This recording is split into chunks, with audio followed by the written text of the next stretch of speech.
7 rumah mewah milik artis Indonesia punya fasilitas layaknya hotel bintang 5. Penasaran rumah artis mana yang paling mewah dan mahal? Berikut adalah beberapa hunian artis Indonesia yang paling mencuri perhatian. Nomor 1, Eko Patrio.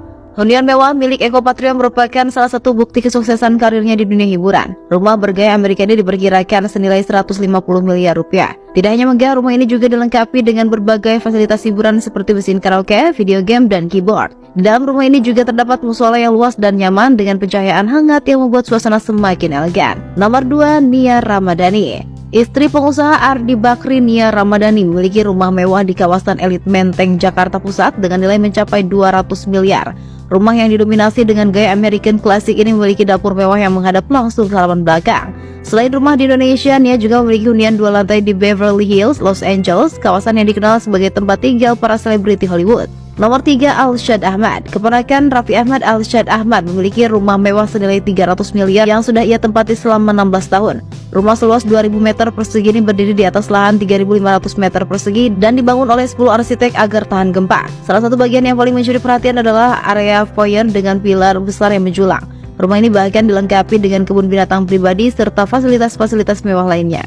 Nomor 4, Anang Hermansyah dan Ashanty. Pasangan selebriti Anang Hermansyah dan Ashanty memiliki rumah yang dijuluki Istana Cinere karena kemegahannya. Rumah ini dilengkapi dengan kolam renang, ruang tamu mewah dengan dinding marmer, dan pilar besar yang menghiasi interiornya. Salah satu bagian yang mencuri perhatian adalah tangga unik berdesain meliuk, menambah kesan elegan pada rumah ini yang ditaksir bernilai 35 miliar. Nomor 5, Maya Estianty. Maya Estianty beberapa waktu lalu memperlihatkan rumah barunya yang berdesain villa ala Afrika melalui salah satu video di kanal YouTube Andre Taulani. Meski hanya terdiri dari satu lantai, rumah ini sangat mewah dan elegan dengan luas keseluruhan mencapai 1.600 meter persegi. Didominasi oleh lantai marmer, rumah ini juga dilengkapi dengan pencahayaan yang menyorot sisi estetikanya. Rumah Maya Estianty diperkirakan bernilai 30 miliar.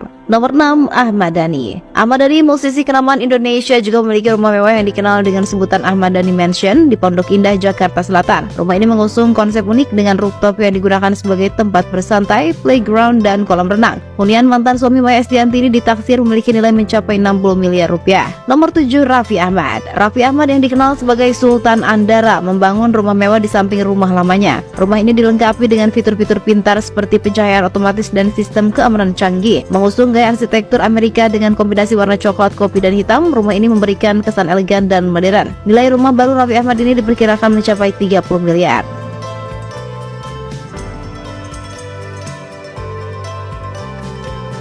Curiga ada kebohongan, Rasman Nasution diduga akan mundur jadi pengacara Fadel Bajideh. Perkembangan terkini dari kasus dugaan asusila dan upaya menggugurkan kandungan yang melibatkan Fadel Bajideh, kekasih Laura Maizani atau yang lebih dikenal dengan nama Loli, semakin memanas. Setelah beberapa waktu bergulir, laporan yang ditujukan oleh Nikita Mirzani kini telah memasuki tahap penyidikan, menandakan bahwa penyidik menemukan indikasi adanya tindak pidana yang serius. Tahapan penyidikan ini memungkinkan Fadel Bajideh ditetapkan sebagai tersangka dalam waktu dekat. Namun di tengah sorotan publik dan proses hukum yang berjalan, Rasman Nasution, pengacara yang mendampingi Fadel, mulai mengeluarkan pernyataan yang menarik perhatian. Ada tanda-tanda keraguannya untuk terus membela Fadel mulai muncul. Rasman Nasution melalui unggahan di akun Instagram pribadinya mengungkapkan keraguannya akan kesaksian yang diberikan kliennya. Dia menyebutkan bahwa ia tengah mendalami kembali kebenaran dari kasus ini dan mulai mencurigai adanya hal-hal yang mungkin tidak diungkapkan oleh Fadel. Pada unggahannya, Rasman menyeratkan bahwa ia merasa ada kebohongan yang masih disembunyikan oleh Fadel meskipun dirinya telah meminta Fadel untuk berkata jujur sejak awal kasus mencuat. Naiknya proses penyelidikan jadi penyidikan terkait dengan laporan Nikita Mirzani kepada Fadel Fajar Bajideh membuat saya Dr. Ran kembali mendalami apakah ada kebohongan yang disembunyikan, tulis Rasman. Dia mengingatkan bahwa pada awalnya dirinya sudah meminta Fadel untuk terbuka dan jujur agar proses hukum dapat berjalan lebih mudah. Namun hingga saat ini Fadel tetap mengelak adanya tuduhan tersebut. Menurutnya semua itu tidaklah benar. Rasman kemudian mengajukan permohonan kepada pihak kepolisian agar dilakukan gelar perkara khusus untuk mendalami bukti-bukti yang ditemukan. Maka dengan gelar perkara khusus ini, Rasman berharap dapat memeriksa bukti-bukti tersebut secara mendalam dan memastikan kejelasan dari fakta-fakta yang ada.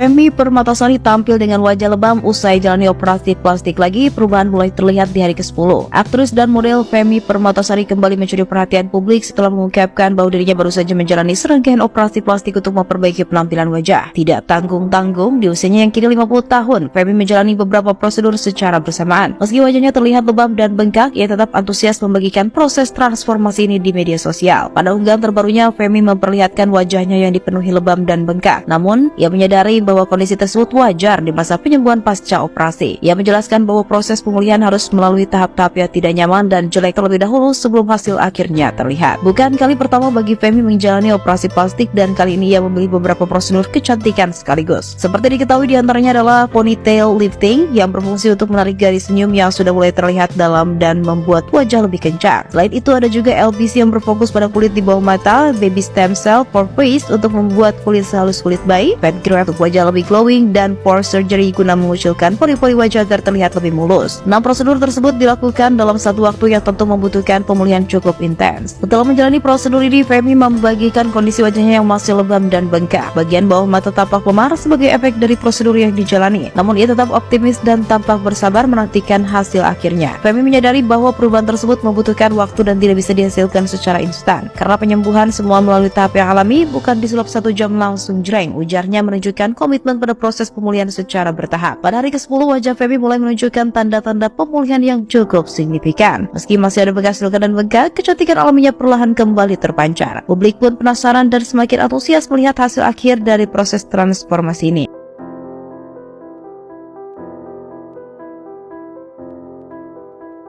Tanggapan Baim ini juga diperkuat oleh pengacaranya Fahmi Bahmid. Fahmi menjelaskan bahwa kliennya kerap mentransfer uang bulanan yang jumlahnya mencapai ratusan juta rupiah kepada Paula. Bahkan, Fahmi menuturkan bahwa Baim merasa tersulut dengan tuduhan pelit yang tak sesuai dengan fakta yang ada. Fahmi menjelaskan bahwa Baim mengeluarkan biaya bulanan untuk Paula dalam kisaran 300 juta hingga 400 juta rupiah. Baim juga mengaku bahwa ada kalanya ia mentransfer uang sekitar 180 juta hingga 190 juta tergantung kebutuhan bulan tersebut. Mendengar curhatan kliennya, Fahmi meminta bukti transfer untuk memastikan kebenaran dari pengakuan Baim. Menurut Fahmi, bukti transfer yang ditujukan oleh Baim memperlihatkan bahwa setiap bulan ia mentransfer lebih dari 100 juta untuk Paula. Dikeluarkan bukti transfer, memang ada kejadian Januari 250 juta, ada kejadian sekian, pokoknya setiap bulan itu di atas 100 juta, ada yang hampir 400 juta, jelas Fahmi. Pernyataan ini membuktikan bahwa tuduhan pelit yang dilayangkan Paula kepada Baim tampaknya kurang berdasar, mengingat Baim secara konsisten memberikan dukungan finansial dalam jumlah yang cukup besar untuk Paula dan keluarganya.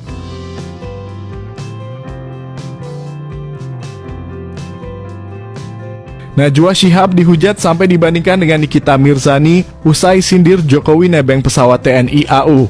Najwa Shihab ramai dihujat di TikTok hingga trending di X dengan 18,8 ribu unggahan. Serangan ini bermula dari komentarnya soal mantan Presiden RI, Jokowi, yang disebutnya nebeng pesawat TNI AU setelah lengser. Banyak pengguna media sosial yang mengecam Najwa, bahkan ada yang membakar bukunya. Selain itu, ada yang membandingkan bahwa Nikita Mirzani jauh lebih pintar ketimbang Najwa Shihab. Seperti yang banyak orang tahu, Najwa dikenal aktif dalam mengangkat isu-isu pemerintahan dan mempopulerkan peringatan darurat terkait tindakan DPR RI yang dianggap melanggar keputusan Mahkamah Konstitusi tentang calon kepala daerah. Terkait hujatan tersebut, Najwa buka suara dalam acara Indonesia Summit pada Rabu 23 Oktober 2024 terkait kekhawatiran platform TikTok kini digunakan untuk mengusik kepentingan tertentu dengan membawa fitnah, berita bohong, dan hoaks.